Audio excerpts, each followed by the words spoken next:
En el marco de una actividad académica se realizó un ejercicio participativo donde la muestra fue de 30 personas, sin distinción de edad, género, raza y ocupación. Se les pidió que a partir de su experiencia o la de su entorno respondieran la pregunta: ¿qué se debe tener en cuenta para la atención integral en contra de la violencia hacia la mujer en contexto de pandemia?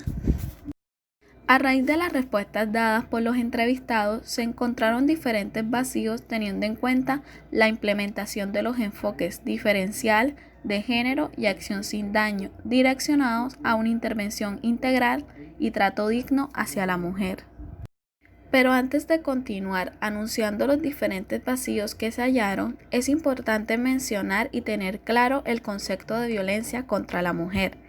que se entiende como cualquier acción u omisión que le cause muerte, daño o sufrimiento físico, sexual, psicológico, económico o patrimonial por la condición de ser mujer, así como las amenazas de tales actos, la coacción o la privación arbitraria de la libertad, bien sea que se presente en el ámbito público o en el privado. Ya aclarado el concepto de violencia contra la mujer, como primer vacío encontramos que debido a la situación actual por la pandemia y por ende el confinamiento que obliga a permanecer mayor tiempo en casa y expuesto a situaciones estresantes, se incrementó la cantidad de casos de violencia contra la mujer y se redujo de manera significativa el trato diferencial hacia esta, que si bien se entiende el enfoque diferencial, es aquel que busca atender de forma prioritaria y especial por medio de múltiples políticas que abogan por romper barreras de acceso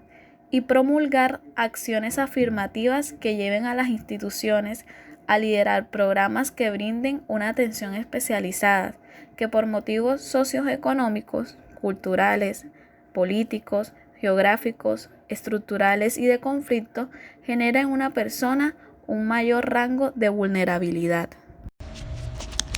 Teniendo en cuenta el concepto de enfoque diferencial expuesto, algunas entidades, aunque contaban con algunas líneas telefónicas disponibles, al momento de llegar la crisis de salud y por ende el aumento de casos, no había un plan de acción con el uso de herramientas tecnológicas o el desconocimiento de manipulación de las mismas. Además, antes y durante la pandemia, no se tenía en cuenta la no accesibilidad de las personas a estas líneas para reportar casos. Una estrategia de implementación que responde a este vacío es el uso de líneas de atención virtual a través de redes sociales o aplicaciones digitales que pueden acceder y prestar el servicio sin movilizarse a un lugar, sino que emplean codificaciones y señas para solicitar ayuda, lo cual permite mantener la privacidad, confidencialidad y protección de víctimas. Sin embargo, es necesario igualmente crear políticas públicas que respondan a la poca accesibilidad, pero también reconozcan el territorio de las zonas más vulnerables. Como ya se había mencionado antes, el principio del enfoque diferencial se traduce en la adopción de una serie de medidas encaminadas a enfrentar la situación de vulnerabilidad acentuada de algunas víctimas, en razón de su edad, género, orientación sexual y situación de discapacidad. Estas medidas y acciones buscan que las personas puedan acceder en condiciones de igualdad a los derechos, bienes, servicios y oportunidades sociales,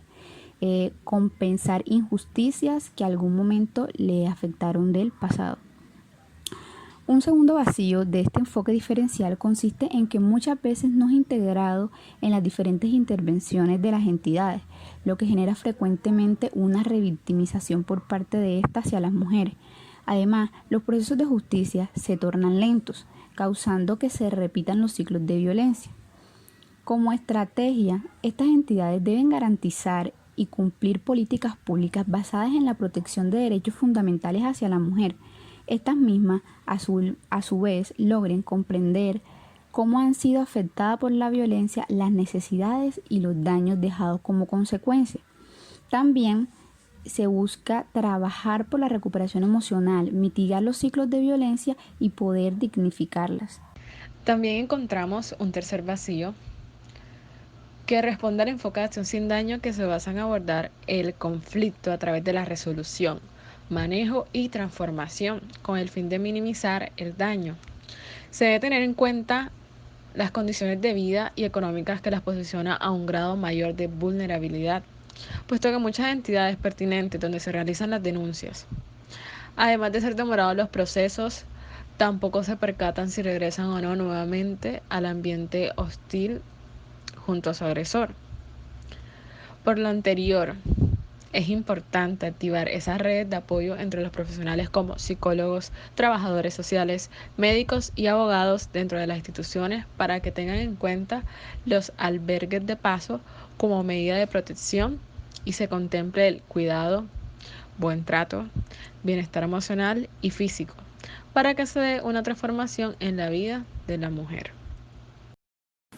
Un cuarto vacío se encuentra desde el enfoque de género, que es aquel que surge en respuesta a la necesidad de visibilizar y reivindicar la diversidad cultural, social e histórica que fundan especialmente las relaciones de género y etnicidad.